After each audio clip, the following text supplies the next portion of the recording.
Why do I live off grid? Pretty much because I don't want to pay. But I paid. I paid for like 20 years. It's kind of like a mortgage, unless you're very wealthy, of course. But for me, it was slowly building a house over the course of 20 years. Ultimately, I built two little 400 square foot houses.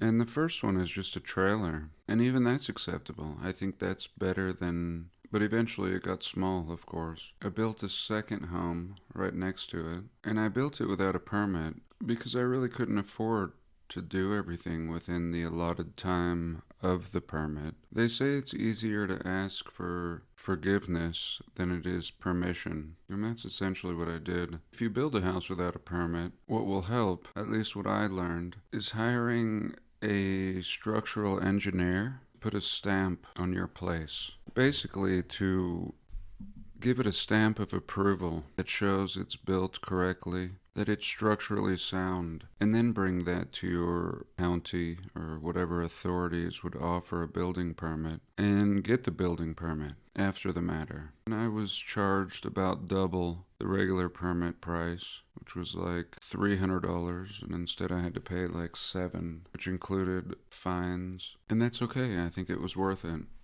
It worked out perfectly. Interestingly, I'm legal now, and yet, even though I'm off grid and I have solar panels and feels like a natural, detached from neighborhoods, getting an address and becoming legal has essentially put me on the grid.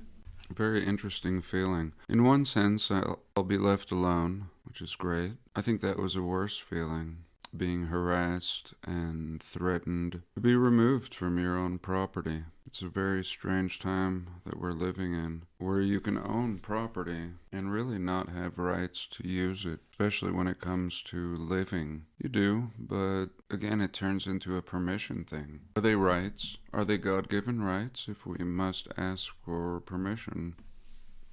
Well, it doesn't matter. I think even though we're a nation under God, in principle, we have to follow certain rules if we want to live in peace. You don't want to rock the boat. And I've lived a pretty modest life for the last 20 years. Owned a few small businesses, coffee shops, and I've also worked a lot of jobs, entry-level, dead-end jobs. And now that I'm legal, I look forward to exploring ways to live off of this land, which I have not really done. I keep chickens and grow a garden, but really have not been serious. And I think that's the real off-grid. If you still must work a job and earn dollars to survive, then that's the real grid, I think. And I've lived on that grid, even though I've been off it in another sense. My neighbor's farm, I'm in a farm area, and they have cattle and they grow large crops and essentially make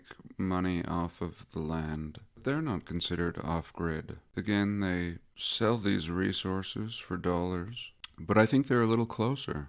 The old way of thinking is a little bit closer.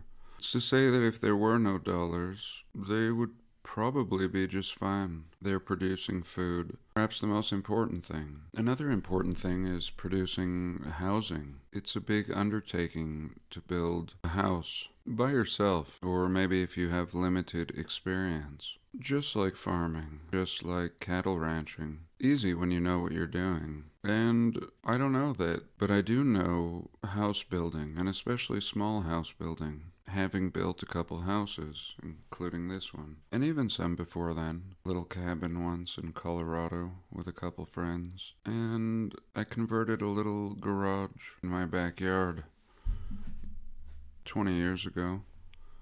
But it kind of got me comfortable living in a tiny space.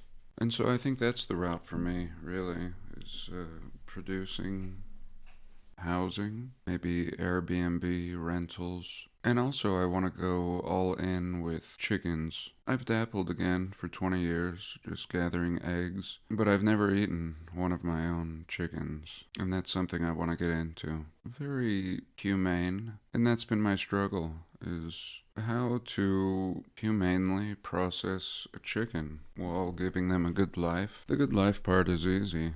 I've also finally discovered the kind of vegetables and fruit trees and berries that I'm actually interested in eating. I feel like for most of my life I planted just whatever, just to experience growth, and found that I really didn't like a lot of the things that I planted. And perhaps that's just a personal thing, a refinement of my diet over the last 20 years. I think we all go through that. We've all had to figure out. And it's something that has really come a long way in the last 20 years. Understanding what to eat. As I'm making this video, they have recently changed the food pyramid, which I think is great. So welcome to this channel. If I post it, I hope to post daily and just take you on my journey. Thanks for being here. God bless, and I'll see you in the next one.